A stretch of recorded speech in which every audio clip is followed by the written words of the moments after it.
Well, we have the Hitler Youth in America, funded by Democrat dark money, including Soros, the radical left, these Democrat Party organizations funded by the Hamas network, funded by Qatar, the Marxists funded by Communist China and the Confucius Institutes. We have an FBI that says, well, we don't monitor any of this. You know, we just give advice to local cops while they're busy monitoring, you know, parents and Catholics and pro-lifers and so forth. It's really quite a mess. I don't see DHS doing anything to go through the list to see if any of these students should have their asses kicked out of this country, Douglas Murray. But all I see is this constant attack on Benjamin Netanyahu. You just reported on this.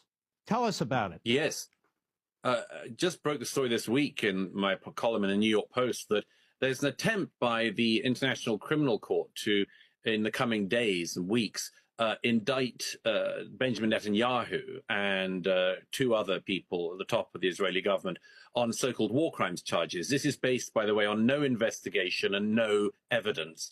But it's a demonstration of something very important that I think is about to come up. A demonstration of what you and I have said often, which is that these radicals always go for Israel first, but it's everyone else next. America's attitude towards the International Criminal Court, Republicans in particular, has tended to be, we will not respect the jurisdiction of the court because you know what? You'll come for our generals. You'll come for our secretaries of defense. You'll come for our secretaries of state next. This is a very important moment that's going to happen. If these indictments come against Netanyahu and the other Israelis, when these indictments are leveled against our allies in Israel, be sure that the same radical leftist judges and prosecutors and others will be coming for American generals, American soldiers, American officials and lawmakers next. And I hope that this stupid, ridiculous and warped, completely inverted world that the International Criminal Court now lives in, I hope they realize that in doing this, they're actually not doing what they hope to do, which is to delegitimize Israel. They're actually delegitimizing themselves. You know, a couple of things on this. I mean, you have Xi slaughtering Muslims.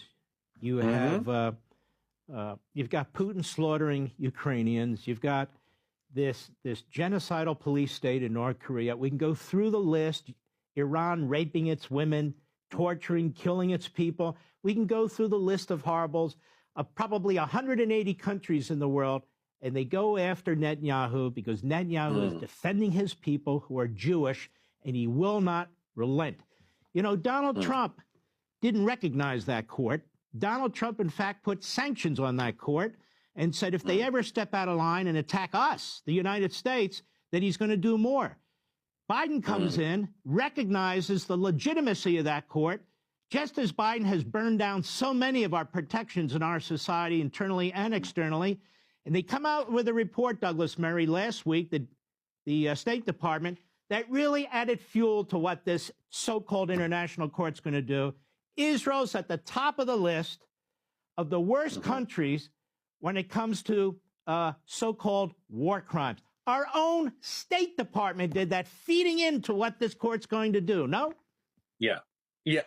The other thing to be said about this is the first time that the International Criminal Court has come, not for occasionally they do things against various despots, you know, the occasional African despot, there have been words about Putin, you know, and the ICC, but they're all just words, Marcus, you know, because Vladimir Putin isn't going to give himself up to The Hague.